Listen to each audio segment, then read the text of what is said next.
Bem-vindo a São José do Alegre, um lugar onde as raízes históricas se entrelaçam com o cotidiano contemporâneo.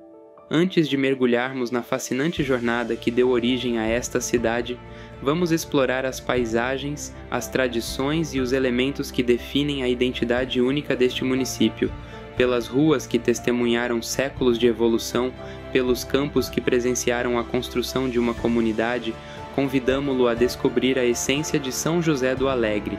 Prepare-se para uma viagem no tempo e nas histórias que moldaram este lugar extraordinário. Agora que exploramos as paisagens e absorvemos a atmosfera única de São José do Alegre, é hora de desvendar as páginas da sua história fascinante. Entre nos bastidores do passado e viaje através dos eventos que deram forma a esta comunidade. Das primeiras doações de terras à construção das primeiras estruturas, cada passo moldou o destino desta cidade. Prepare-se para uma imersão na rica herança de São José do Alegre, onde as histórias do passado ecoam no presente. Olá, meu nome é Danilo Augusto e este é meu documentário sobre o início da história de São José do Alegre. Vamos começar essa viagem no tempo? Em um tempo distante, onde as vastas extensões de terras eram marcadas pela Fazenda do Alegre, propriedade de Caetano Pires Barbosa e Isabel Domingues da Siqueira, as sementes do que viria a ser São José do Alegre foram semeadas. Era o dia 7 de dezembro de 1838, quando no cartório da freguesia de São Sebastião da Capituba, uma escritura de doação de terras foi lavrada para a construção de uma capela dedicada a São José. O documento delineava com precisão: depois de marcado o lugar da igreja, se medirão 200 braças em quadro. Essa simples instrução dava início a um legado que se desdobraria ao longo dos anos.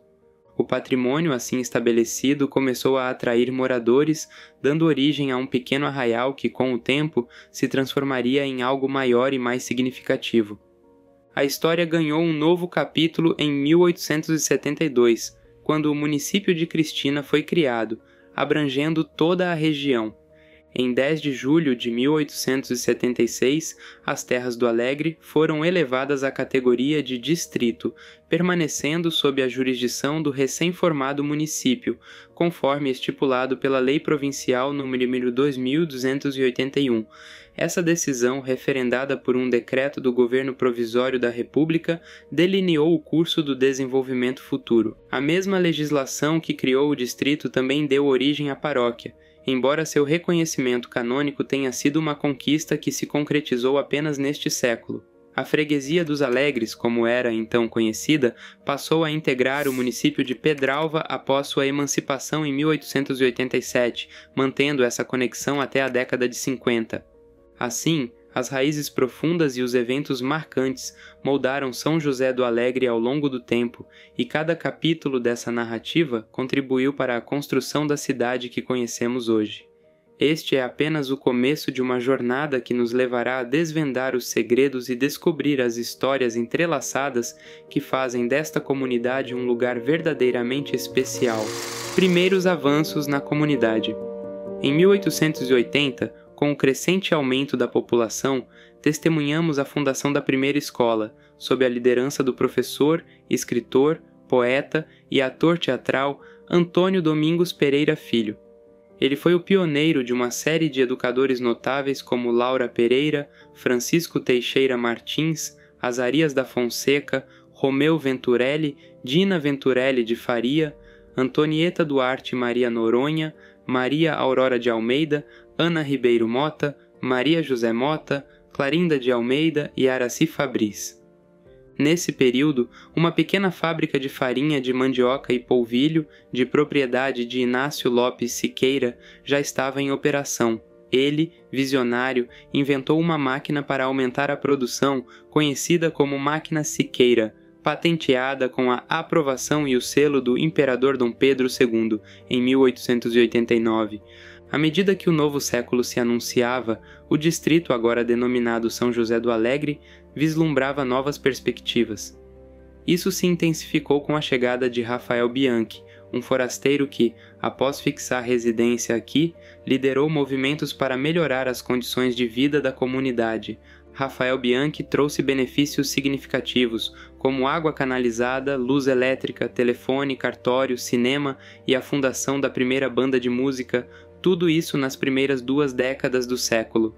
Seu esforço também foi fundamental para a efetivação da paróquia, estabelecida em 18 de março de 1915, por decreto assinado pelo primeiro bispo da Diocese de Campanha, Dom João de Almeida Ferrão.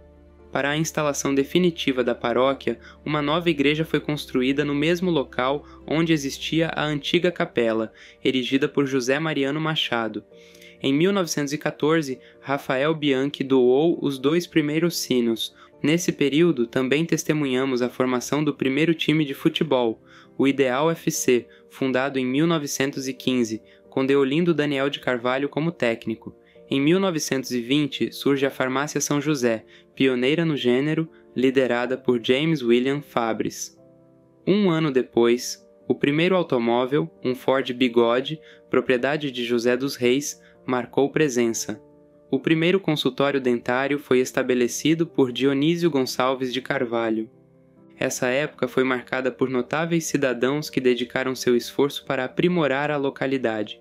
Nomes como José Damásio, Nenê Crescêncio, Antônio José Pereira, José Bernardo Rangel, Maximiano Fernandes de Oliveira, Manuel Batista de Toledo, Luiz Augusto Guimarães, João Batista Guiar, Vicente Gonçalves, Joaquim de Almeida, José de Almeida, Francisco de Almeida, Zacarias José da Rosa, José Luiz Soares, Casemiro Osório, Eduardo Bernardes, José Eduardo Rangel, Inácio Lopes, Evaristo de Oliveira Costa, Lúcio Ribeiro Mota, Otton Gomes de Lima, Francisco Rodrigues, Thomas Toledo, Inácio Barbosa Lima, João Sabino, Manuel Pereira da Costa, João Batista Juliard, são apenas alguns dos muitos que contribuíram intensamente para o desenvolvimento desta comunidade. Tempos de transformação. A partir do ano de 1940, São José do Alegre ganhou novo fôlego. Uma comissão foi formada para a construção de uma nova igreja matriz, uma vez que o distrito não contava com um pároco residente nesse período, sendo atendido pelos vigários de Pedralva. O movimento foi liderado por Padre Marino Power MSC, com Nestor Daniel de Carvalho supervisionando e Turíbio Barbosa de Lima como tesoureiro. Cada chefe de família contribuiu financeiramente para o início das obras, e aqueles incapazes de pagar em dinheiro doaram algo equivalente como animais que eram leiloados. Festas foram organizadas durante a construção para arrecadar fundos, com Pedro Daniel de Carvalho e Brito de Oliveira Lima liderando a compra do altar-mor e dos sinos, e Geraldo Daniel de Carvalho empenhando-se na aquisição do relógio. José Robertinho e Geraldo Brás, juntamente com o espanhol José Garrido e a contribuição da comunidade, trabalharam como pedreiros. Assim, em 1º de janeiro de 1941, a nova matriz de São José foi sagrada. 6 anos depois, o distrito testemunhou a inauguração da primeira bomba de gasolina, situada na praça de propriedade de Amado Batista de Toledo. Em 1951, o grupo escolar Joana d'Arc, hoje Escola Estadual Celme José Barbosa de Carvalho, foi construído em um terreno doado por Nestor Daniel de Carvalho. Essa época também marcou a era de ouro do futebol em São José do Alegre, uma tradição que remonta a 1926, quando o Ideal FC empatou uma partida contra uma equipe de craques de times grandes do Rio e de São Paulo. Essa qualidade levou a situações inusitadas, como a proibição autoritária do esporte pela população de Pedralva após a vitória da equipe local sobre o Escrete FC.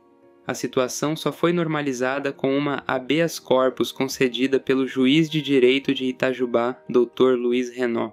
No âmbito do Poder Judiciário, os primeiros escrivães cíveis do distrito foram Francisco Ferreira Martins e Antônio Luiz Soares, inicialmente subordinado à comarca de Itajubá, depois a de Santa Rita do Sapucaí e posteriormente a de Cristina, São José do Alegre passou a ser subordinado à recém-criada comarca de Pedralva na década de 40.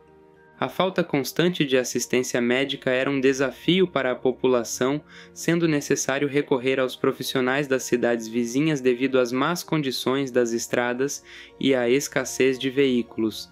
Os farmacêuticos desempenharam um papel crucial, com destaque para José Bernardino de Souza, que chegou a São José do Alegre em 1951, e Maria Gonçalves Siqueira, renomada parteira. Terceira parte, de distrito a cidade. O sonho da emancipação político-administrativa ganhou força na imaginação do povo alegrense a partir do início da década de 50.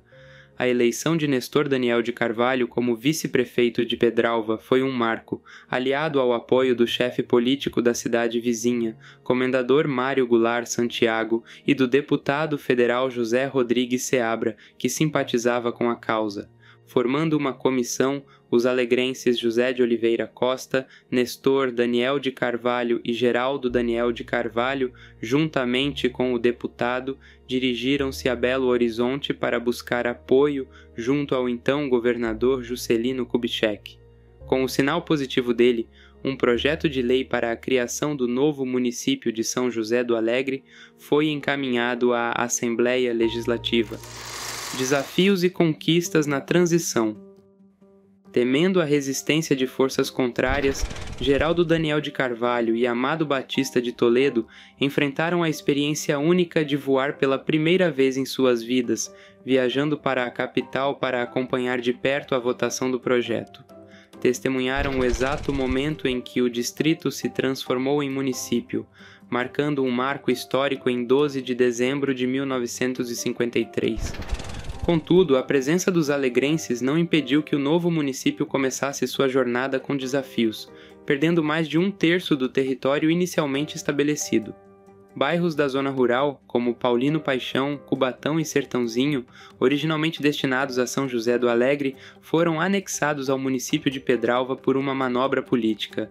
Essa perda territorial, no entanto, não diminuiu a celebração da população.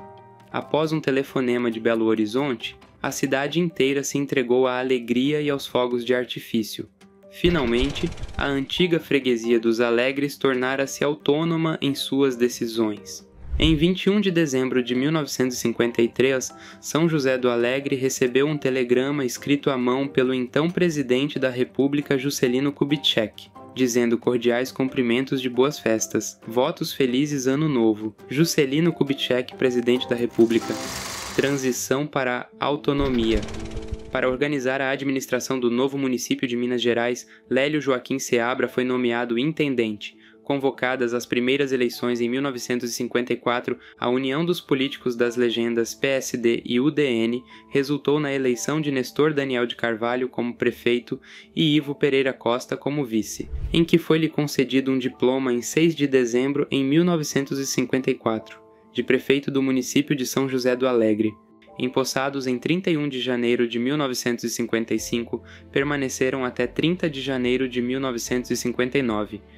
A primeira Câmara de Vereadores foi composta por Geraldo Daniel de Carvalho, presidente, Amado Batista de Toledo, vice-presidente, Sebastião Alves Barbosa, secretário, Joaquim Antônio Pereira, Teodomiro Daniel de Carvalho, Joalino Augusto da Silva e Manuel Gonçalves de Mendonça.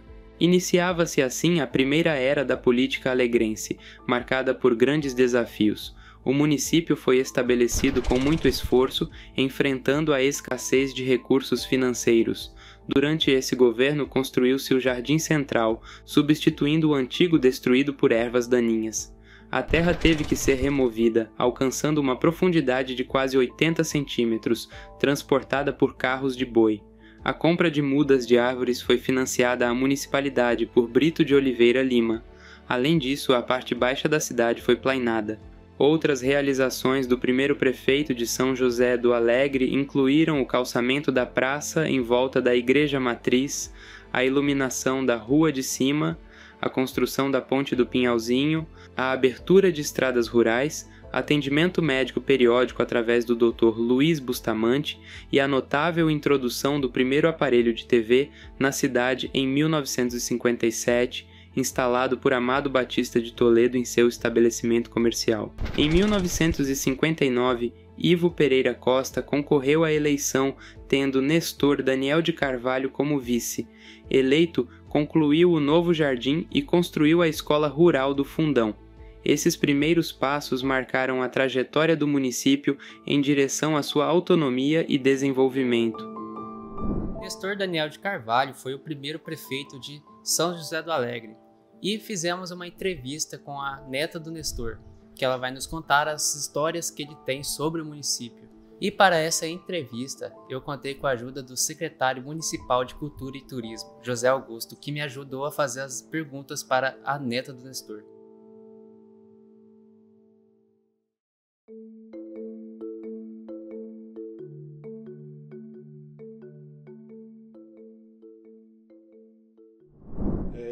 Meu nome é José Augusto de Oliveira Fernandes, eu estou secretário de Cultura e Turismo, secretário municipal da cidade de São José do Alegre. E nós estamos aqui hoje fazendo parte do projeto de Danilo Augusto, que é sobre o documentário sobre a cidade de São José do Alegre. E hoje nós vamos falar do primeiro prefeito de São José do Alegre, e nós estamos aqui com a neta dele, para nos dar mais informações. Eliane, o nome dela é Eliane Helena de Carvalho Aguiar, neta do primeiro prefeito de São José do Alegre, Nestor Daniel de Carvalho. Eliane, quem foi Nestor Daniel de Carvalho? Nestor Daniel de Carvalho foi um homem maravilhoso, íntegro, honesto e que serviu muito à comunidade de São José do Alegre. Um político nato, sempre amou a política. No entanto, ele lutou muito pela emancipação do nosso município e conseguiu. E por isso, diante de toda a comunidade, foi eleito o primeiro prefeito de São José do Alegre. Antes dele ser o primeiro prefeito de São José do Alegre, ele já atuava na política? Já atuava. Sempre amou a política. Antes de ser o primeiro prefeito de São José do Alegre, por volta de 1951, 52, foi o vice-prefeito de Pedralva. Daí uma força maior, com toda a equipe dele, né, do partido do qual ele fazia parte, ele foi eleito o primeiro prefeito e atuou como vice de Pedralva. Obrigado. Agora, a praça principal daqui da cidade de São José do Alegre, ela tem o nome de Praça Nestor Daniel de Carvalho. O que isso representa para você?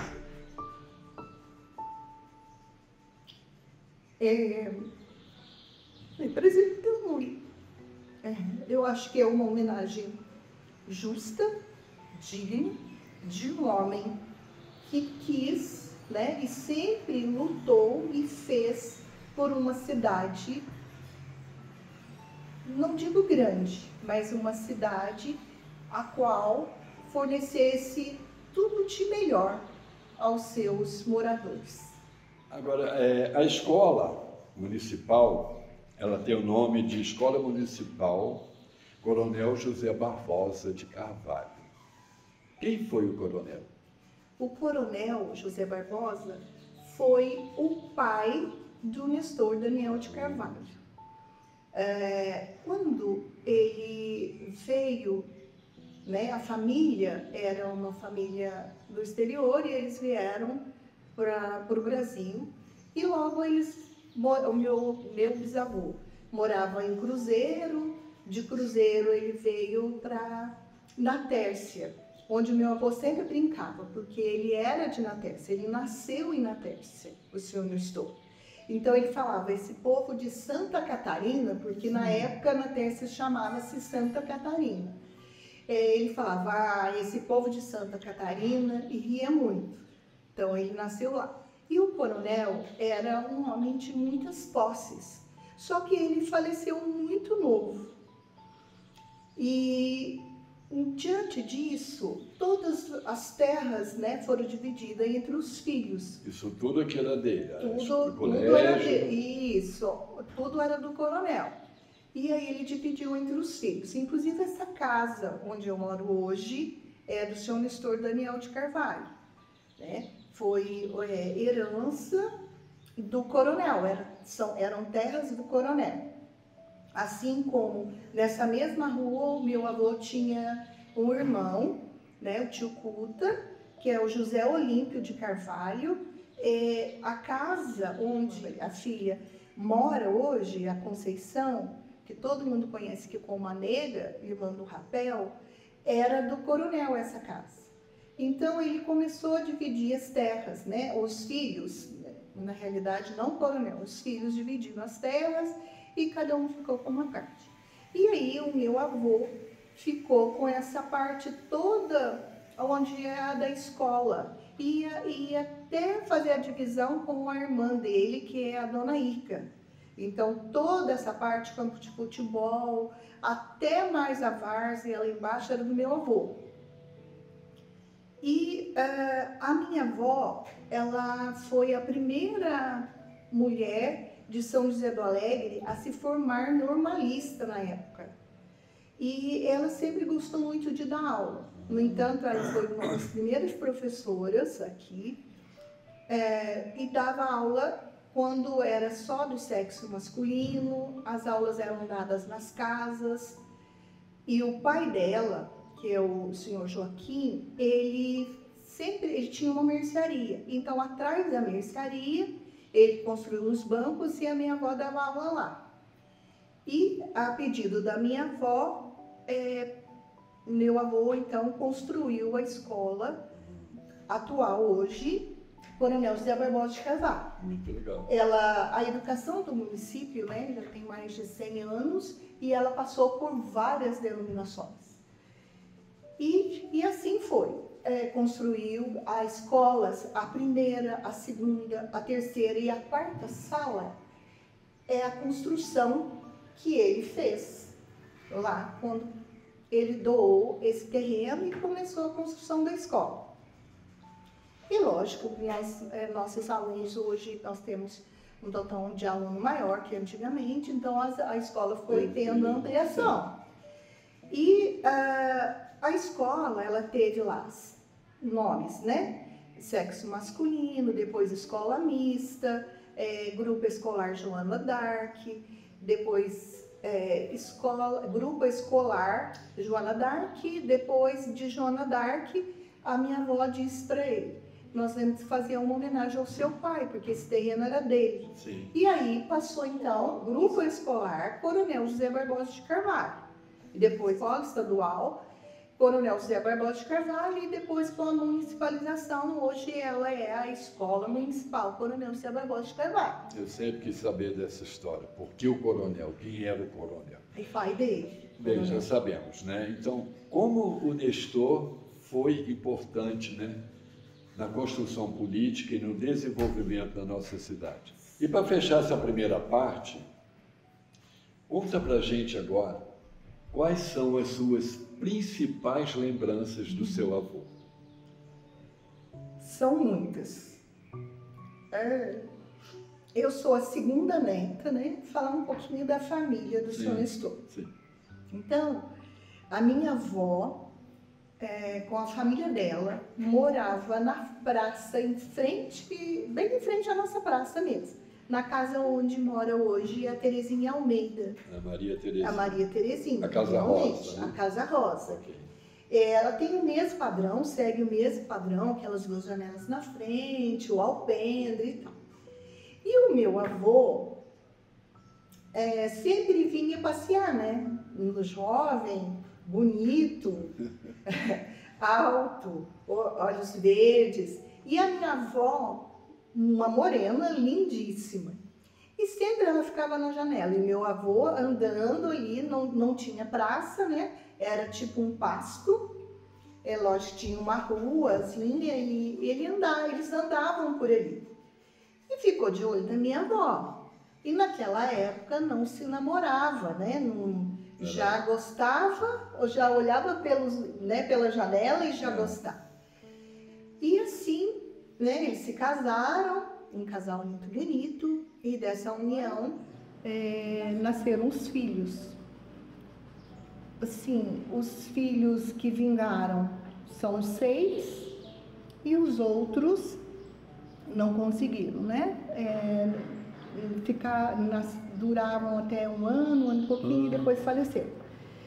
E assim, dessa família nós temos nasceram os netos. Eu sou a segunda neta. O primeiro neto é o José Guaraci, filho do senhor Delvo, né, do tio Delvo e da tia Gema. Mas você depois, foi o xodó dele, né? Vou falar um pouquinho. É que eu morava aqui do lado, né? Nessa mesma rua. E assim, eu vou usar uma palavra bem assim, para vocês entenderem. Muito mimada e me tornei assim o xodó dos meus avós. Lógico que eles amavam os outros netos, mas como eu vivi aqui, então sempre teve um quê maior. Maior. E assim, ele foi o meu avô, ele foi o meu pai, não que o meu pai não era presente, pelo contrário, muito presente. Mas era um amor diferente, sabe, gente? Ele sempre, nessa casa, né, a gente tem um alpendre, ele sempre ficava sentado e eu junto com ele ali. Ele era uma pessoa de pouco estudo, ele cursou até o primeiro ano, né, do ensino fundamental, nosso hoje, na época dele era primeira série, mas lia perfeitamente. Fazia operações que, assim, quantas vezes ele me ajudou na tarefa, né? Eu acho que a minha avó também ali instruía muito, era de ler muito, lia muito, na época era jornal, ele tinha, ele comprava, depois passou a assinar o jornal, depois ele teve uma alergia à tinta e aí ele não podia mais, então ele ouvia o rádio, TV, ele amava. E era por dentro de tudo, né? Acho que como eu disse antes lá, um político nato, ele ficava por dentro de tudo que acontecia. E assim, o que me marcou muito, mas muito na minha infância, foi que quando chovia, ele sempre usou guarda-chuva, tanto para o sol quanto para a chuva. Por que ele usava guarda-sol? Ele sempre foi muito vaidoso. Muito e branco, a pele muito clara, os olhos verdes. Então, todas as fotos que vocês vão ter oportunidade de ver, ele está com um guarda-chuva. Nunca usou uma camisa de manga curta, sempre uma camiseta por baixo e uma camisa de manga longa. E o guarda-chuva inseparável, porque ele não tomava sol de maneira nenhuma, porque, né, pela vaidade e tudo mais. Então, quando chovia, ele pegava o guarda-chuva, se eu não estivesse aqui na casa dele. Ele ia até a minha casa, me chamava, me dava a mão e eu andava na enxurrada. Então... Tudo de bom, né? Maravilha, tudo de bom, né? Ele tinha, onde hoje é a Hípica Monjolo, era dele. Sim. Ali, toda aquela parte era dele, né? E fazia divisa com o tio Cuta, que é o irmão, e ali era dele. Então, às vezes ele me levava para tomar leite de manhã com chocolate, né? Era o Todd na época, então colocava e a canequinha, ele me levava. O rapaz que trabalhava com ele punha o leite, nós tomávamos, inclusive ele, e vínhamos embora. E é isso, são lembranças assim maravilhosas. Nunca me esqueço também dos dias das mães e dos pais. Toda a família se reunia. Então, ou era o almoço de domingo, ou era o jantar, mas toda a família se reunia. Então, era um ano no almoço, outro ano no jantar, e assim, todos os meus tios, os filhos, os netos, né? Ele chegou a conhecer a minha filha, a bisneta, e o meu filho também. Só que assim, nessa época que meu filho nasceu, ele já estava bem debilitado, porque depois, com o passar dos anos, ele pegou a diabetes, né? E adquiriu, e aí dali foi ficando meio debilitado e veio a falecer em 1984. Mas conheceu os 2 bisnetos. Conheceu os 2 bisnetos, até então. Os outros bisnetos, não, né?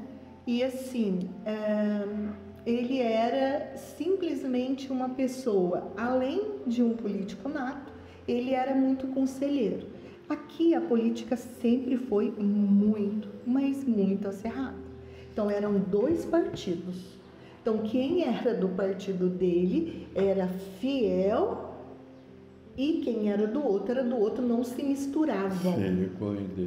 Foi bem acirrada mesmo a política. E quem era do partido dele, sempre, né, a comunidade às vezes tinha uma desavença entre os irmãos, em algum problema de terreno, então sempre eles vinham, conversavam, e ele, como tinha um amigo muito fiel e muito presente aqui, que era de Pedralva, e ele era advogado, o Dr. Rezende.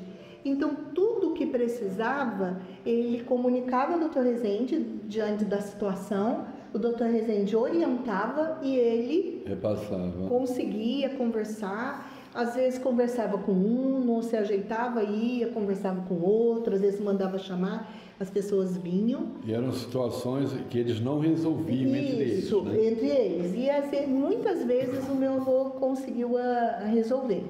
Então era conselheiro mesmo. Toda tarde ele gostava muito de sentar na praça. Ele sentava lá no primeiro banco, sempre com os amigos, né? Com o tio Ivo, com o pessoal todo que era da política também, sempre sentava lá e batia um papo, porque assim, ele sempre jantou, né? O jantar dele tinha que ser às 5 horas, era metódico. Legal. Jantava e ia, sentava na praça. Aí depois vinha para assistir, às vezes vinha antes, assistia o jornal e já ia deitar, porque ele sempre levantou muito cedo. Deitava muito cedo e levantava muito cedo.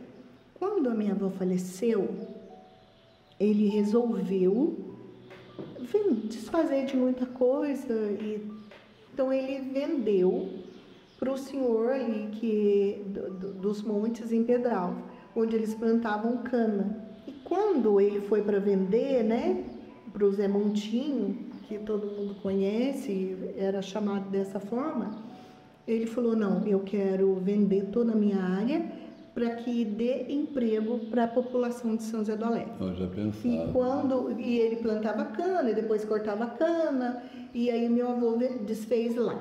Os meus tios não queriam na época, né, que vendesse, mas ele falou: não, vou vender. E assim, ele era muito determinado nas coisas dele. Falava: vou fazer, não tinha os 6 que eram plantas, porque não adiantava. Se ele falasse: vou fazer, e fazia mesmo. E isso, com o tempo, ele, né, foi sentindo que ele estava mais velho, já não dava conta mais de gerenciar. Um dos meus tios, que tomava conta de onde hoje a Ípica Monjola, tinha uma fábrica, uma máquina, né, de beneficiar arroz. E aí ele foi para Itajubá, teve uma oportunidade, então ele só ficava com o outro filho, que é o tio Arnon, que tomava conta ali. E aí, nessa época, o meu avô também pensou em vender essa área toda dele, onde hoje é a Ípica Monjola. E depois vocês vão ver aqui, nas fotos, quando o atual proprietário, né, veio, e o meu avô apresentou para ele todo, né, o terreno, e ele gostou. A única coisa que o meu avô sempre pediu, porque aqui não tínhamos nada na cidade, então na área dele ele fez um campo de futebol, onde tinha, né, o pessoal jogava muito, e ele gostava muito de jogo. Então, o que acontecia? De jogo de futebol, tá? Ele sempre gostava de ir para ficar lá, para ver, então montou o campo. Quando ele foi vender, a única coisa que ele falou para o senhor Jacobus, que o campo já era da comunidade. Da cidade de Fronteira. Que não era para ele desfazer do campo. Então, apesar de estar dentro do terreno, né, ele vendeu toda a área. Vocês vão ver que vendeu gado, vendeu tudo. Porteira fechada. Porteira fechada.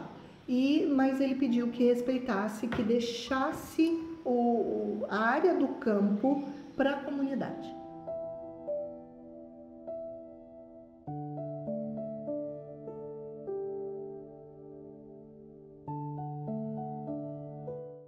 Depois da entrevista com a Eliane, a neta do Nestor, fui à Casa de Cultura, aonde estava acontecendo uma roda de conversa, e os antigos moradores contaram um pouco das suas histórias.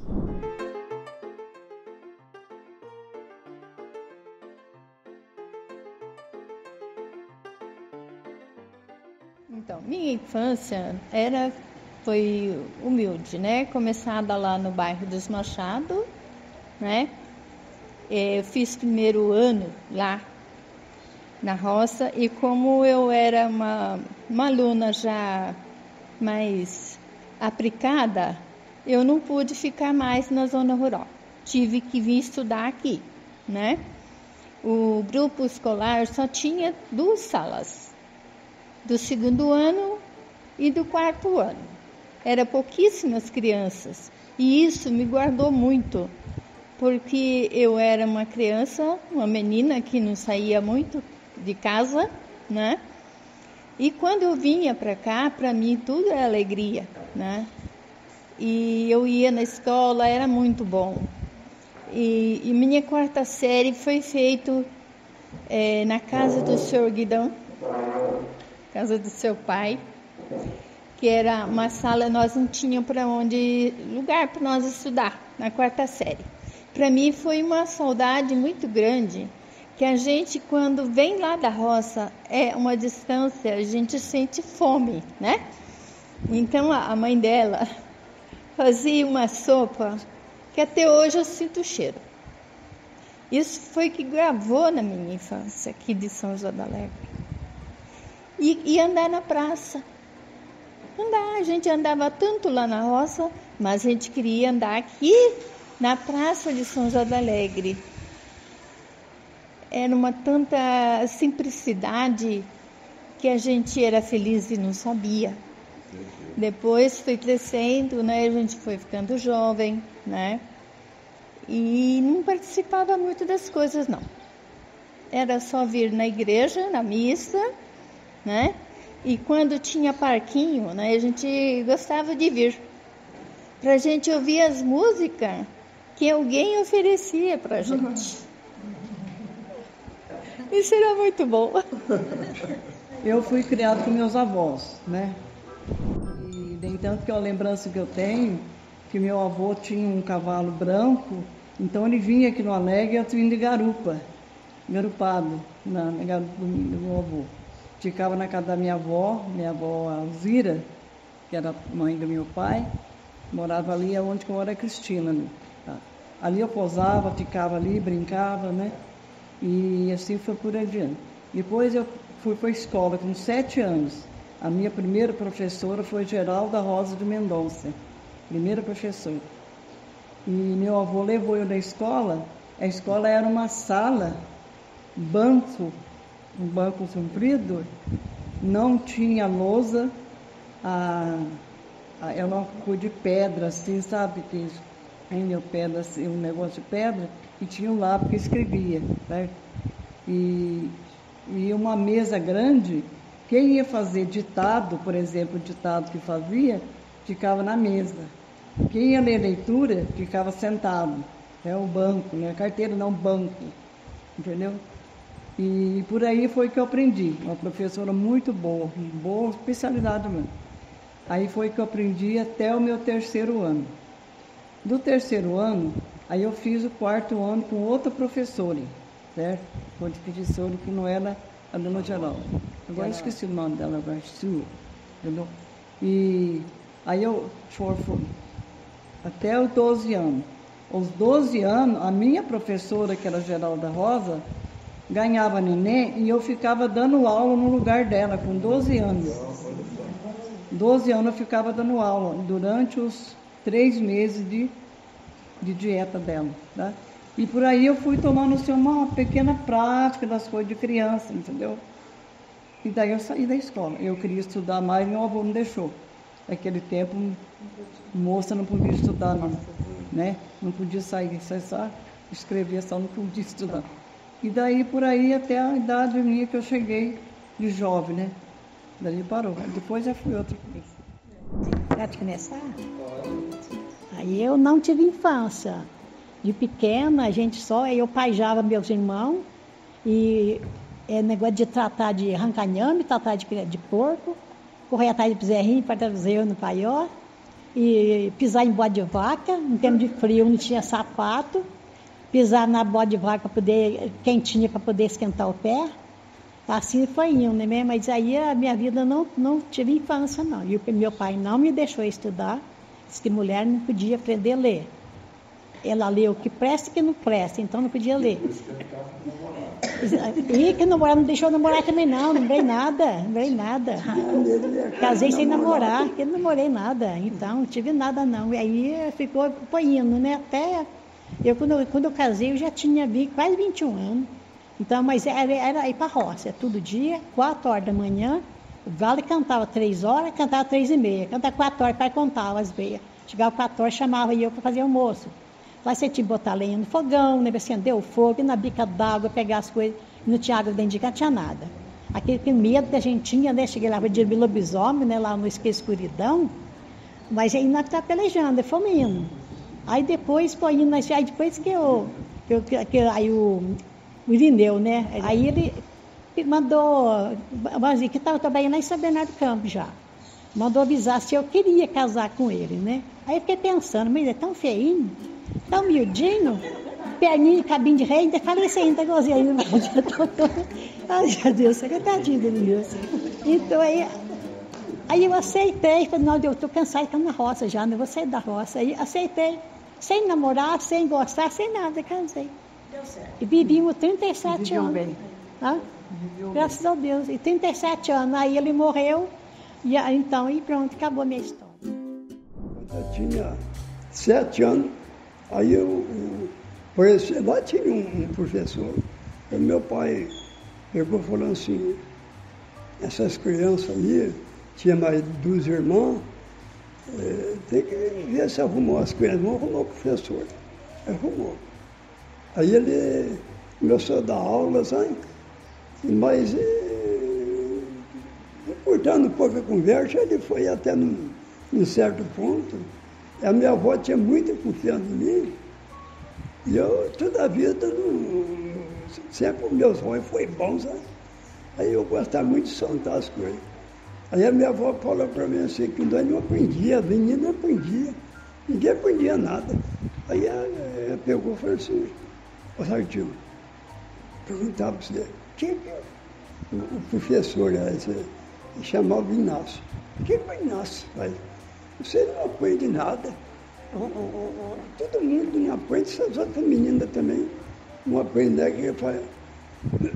Mas eu peguei e falei assim, naquele tempo ninguém ia chamar de vó também não. Todo mundo chamava de madrinha. Ninguém sabia quem que era a avó. A madrinha daqui, a madrinha dali. Aí eu peguei e falei assim, madrinha, se eu falar a verdade, o senhor não vai xingar eu, não?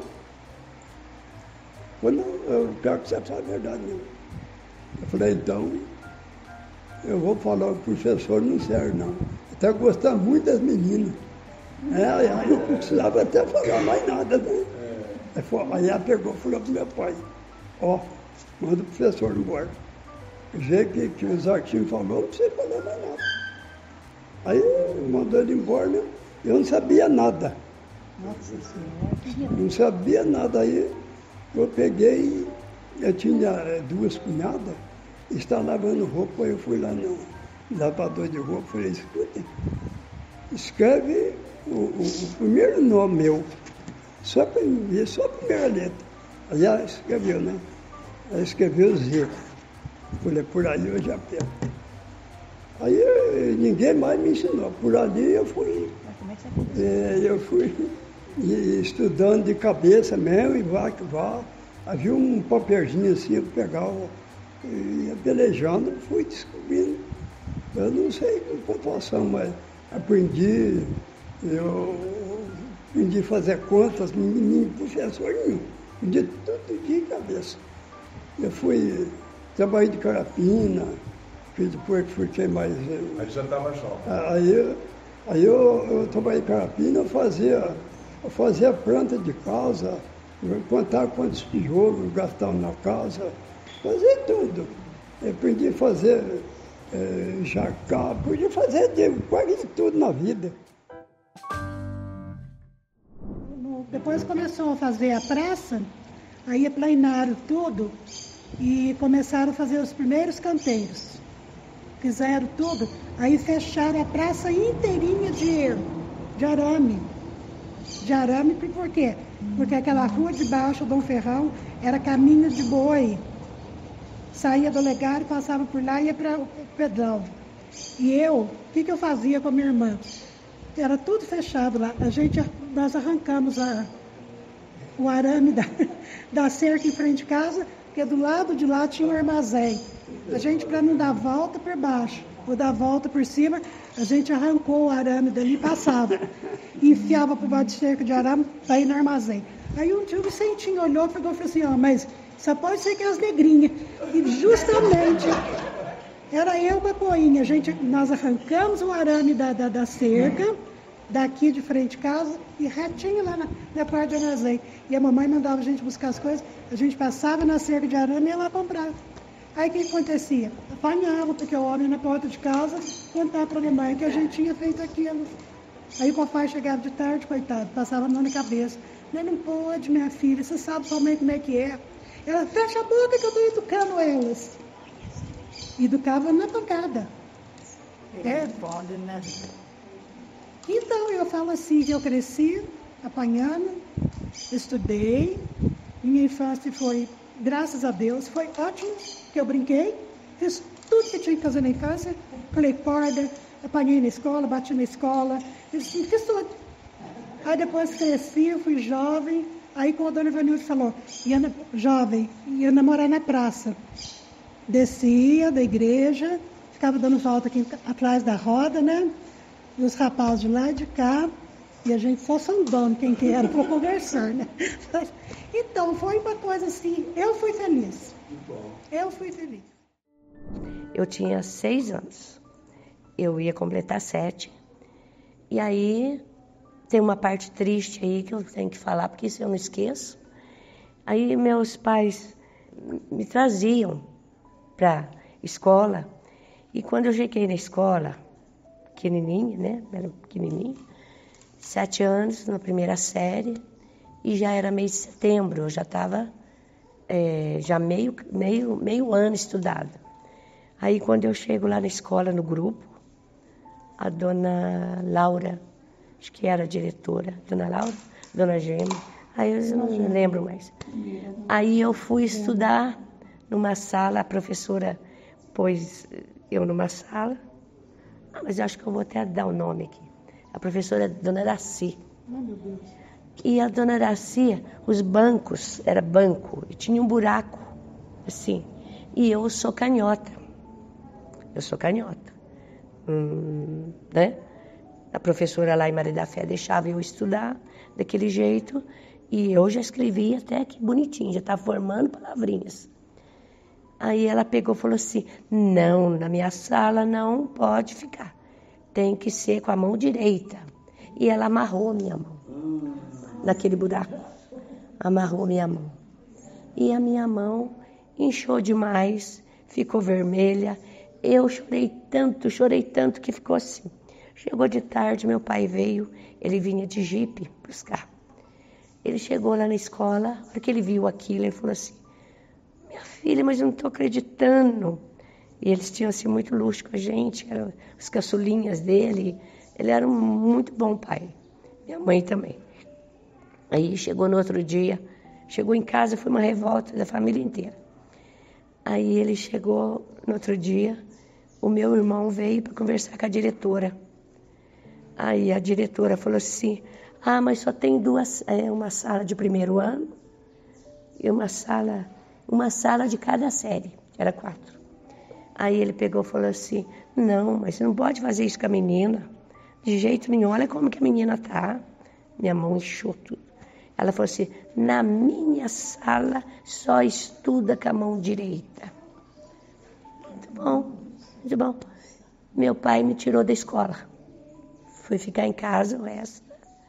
Aí chegou no ano seguinte, aí já foi um ano de felicidade. Porque aí era a dona Edna, que era minha professora. Não sei se vocês conheceram ela. A Edna do Zé Flauzinho. Aquilo era maravilha.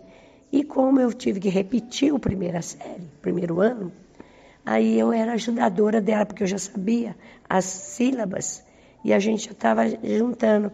Então ela pôs eu como ajudante dela na sala, porque os meninos, as crianças estavam começando o primeiro ano e eu já tinha feito meio ano.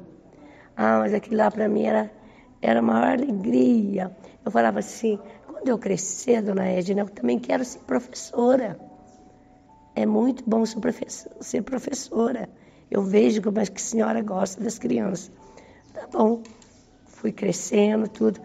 Fui ser a professora que eu queria, graças a Deus, né? Mas foi isso. Porque divertimento, sair, essas coisas, a gente não podia, os pais não deixavam. Era ali, né? Só saía junto com o pai e com a mãe. O tempo que a gente vinha para a escola era bom, porque a minha mãe fazia. Eu tinha uma sacolinha de pano que a minha mãe fez para trazer merenda na escola. Ela fazia as bolachas, as roscas, os biscoitos, aquelas coisas gostosas dela. Mas não tinha quem não queria da minha merenda na escola. Não tinha. Até a professora queria. Eu dava para as professoras, dava para meus coleguinhas que pediam, porque eu já trazia bastante. Para dividir mesmo. Minha mãe falou, pode levar, dá para os seus coleguinhas. E era muito bom esse tempo da minha criança.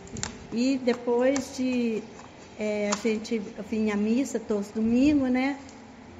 Meus pais eram muito religiosos, me ensinou muito o caminho de Deus. E depois da missa a gente ia para o bar, chupar picolé. Era aquilo de criança que gostava, né? Ia para o bar, para picolé. Quando tinha peça, tinha leilão de cartucho, de assado. Meu pai rematava. Eu quero cartucho. Eu falei, não, enchia o nosso braço de cartucho. E aí nós ia tudo felizes embora para casa. Era muito gostoso o nosso tempo. Minha infância não foi igual às suas. Não tive escola. Meu pai era muito pobre, tinha que trabalhar para sobreviver. Comecei a trabalhar na roça muito criança, não tive escola. Só que o papai, graças a Deus, deu uma boa educação. Era muito religioso, me ensinou. Criança, com 9, 10 anos, eu já saía para rezar terço na casa do pessoal. E cantava, gostava muito de cantar. Mas só que não tive escola, por causa que eu tinha que trabalhar na roça. Eu, minha irmã mais velha, nós duas tínhamos que trabalhar para ajudar a sustentar a casa. E brincar não tinha tempo, porque durante o dia não tinha tempo de brincar. E era essa noite de lua, que eu morava na roça, aí brincava. Noite de lua, a gente brincava de esconde-esconde, brincava de roda, brincava de tudo, não era brinquedo. Era muito bom, muito divertido. Mas só que eu sinto que eu não tenho ido na escola. Não aprendi, não sei nada. Sou analfabeta. E a vida foi só de trabalho. Criar os filhos. Sofrimento, alegria, era tudo misturado. né? Foi muito bom, graças a Deus. E aqui eu gostava de cantar. E eu vinha no Alegre ensaiar para cantar, coroar na Nossa Senhora, em Festa do Alegre. Eu ficava na casa do meu tio Oswaldo Tinezinho. Acho que todo mundo conheceu aqui, né, Dona Tereza? Aí eu ficava na casa dele, semana inteirinha ensaiando canto. Era a Misael que me ensaiava canto, era de Dorias, sabe? Que ia, ensaiava canto pra gente. Era que tanto de meninada. Dorias, um colosso de colega ali que a gente cantava. Aí tinha o dia da coroação. Aí um dia da festa, eles puseram eu para coroar a Nossa Senhora e cantar. Eu tinha 5 anos.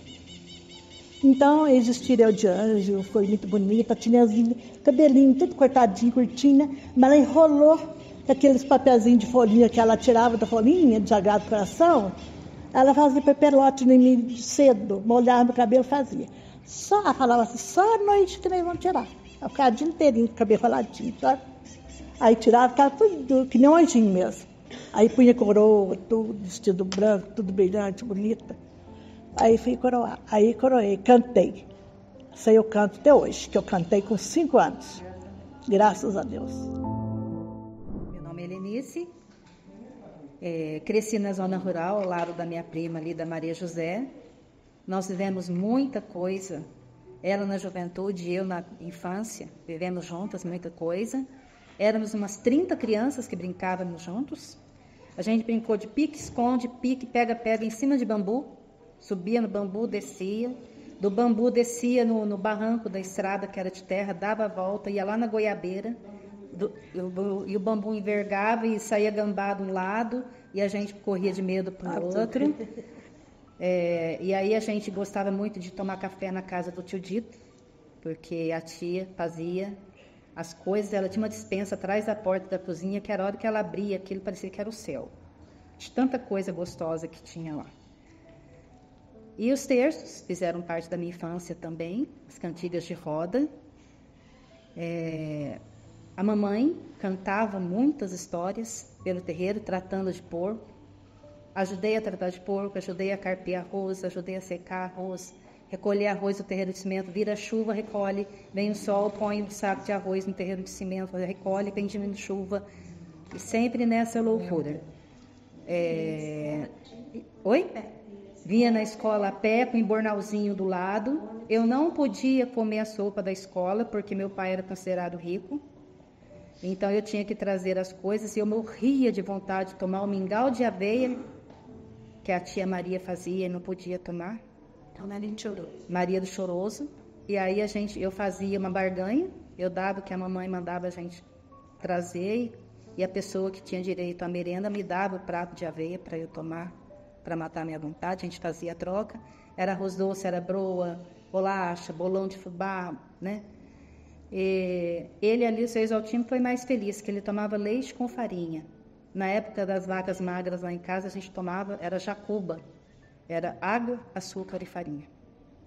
Quando a vaca desmamava e não tinha leite para dar para a gente tomar. E 2 fatos que eu quero relatar. Primeiro, quando eu tinha 3 anos, eu ia ser daminha de honra da minha irmã, em Aparecida. E o papai, preocupado no hotel, cuidando da mamãe, da Maria, com o Chico lá, que iam se casar, esqueceram de mim e eu desci a rua, sozinha, me perdi em Aparecida. 3 aninhos, me perdi, fui descendo a rua, olhando aquele monte de coisa bonita pendurada, me perdi. Aí cheguei lá embaixo, na pé daquela igreja, acho que é São Benedito, lá embaixo. Cheguei lá, puxei a casaca do guarda e falei para ele: eu não sei onde está o papai e a mamãe.